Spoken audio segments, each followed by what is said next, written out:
Honorable Speaker, esteemed colleagues, and distinguished guests, my name is Amber Pagan, and I am a pre-K teacher in the Shawnee Mission School District and have taught for 19 years. Thank you for the opportunity to address you today on an issue I believe is one of the most important investments we can make in our future: early childhood education. The earliest years of a child's life are pivotal, not only for the individual development, but the strength and prosperity of our society as a whole.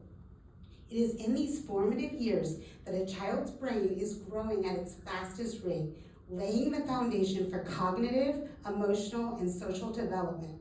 However, while the benefits of early education are widely understood, we must also acknowledge the critical role that parental involvement and early intervention play in ensuring that these benefits are fully realized. First, let us talk about early childhood education. Research shows that children who participate in high-quality early education programs are more likely to succeed academically, socially, and emotionally. They have stronger cognitive abilities, better language skills, and are more prepared for the demands of kindergarten and beyond. These children are more likely to graduate from high school, pursue higher education, and contribute positively to society. Early education has the potential to break the cycle of poverty. For many children in underserved communities, access to high-quality early childhood education can be the difference between struggling throughout their lives and thriving.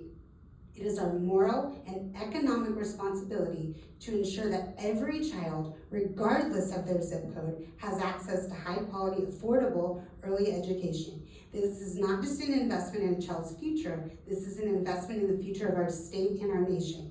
Second, we must recognize the profound impact that parental involvement has on a child's development. Parents are a child's first and most influential teacher. The research is clear. When parents are actively engaged in their child's education, it leads to better academic outcomes, stronger social skills, and improved emotional well-being. Parental involvement doesn't just mean attending parent-teacher conferences. It means creating a learning environment at home, reading with your child, engaging in meaningful conversations, and supporting their emotional needs. But here's the reality. Many parents, especially those in disadvantaged communities, may not have the resources or the knowledge to effectively support their children's early learning. We need to provide parents with the tools, resources, and education they need to engage with their children in a way that fosters a love of learning and sets them up for success. This is why high-quality programs must ensure that we are equipping parents with the skills they need at home to help their children. Third, and equally important, is early intervention. Children who experience delays in speech, motor skills, or social and emotional development are at risk for falling behind. Early intervention services, whether they involve speech therapy, behavioral support, or developmental assessments, are not only essential for children with disabilities, but for every child at risk of developmental delays.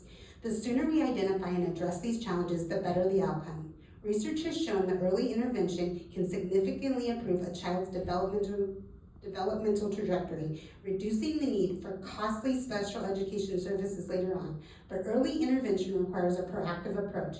It requires that we check in on every child's development early, regularly, and comprehensively. It requires that we have a system in place that ensures no child falls through the cracks, whether they are in rural communities, urban areas, or suburban neighborhoods. In closing, I urge you to consider today the power of early childhood education, the critical role of parental involvement, and the necessity of early intervention. When we invest in these areas, we are not helping individual children, we are strengthening our entire state. We are improving graduation rates, reducing crime, increasing workforce productivity, and building a more just and equitable society. Let us work together to ensure that every child, regardless of their background or circumstance, has the opportunity to reach their full potential. Let us commit to supporting parents and providing the resources they need to be their child's first teacher. Let us make early intervention a priority so that every child can receive the help they need when they need it most. The time to act is now, and the future of our children depends on the choices we make today. Thank you. Amber for president.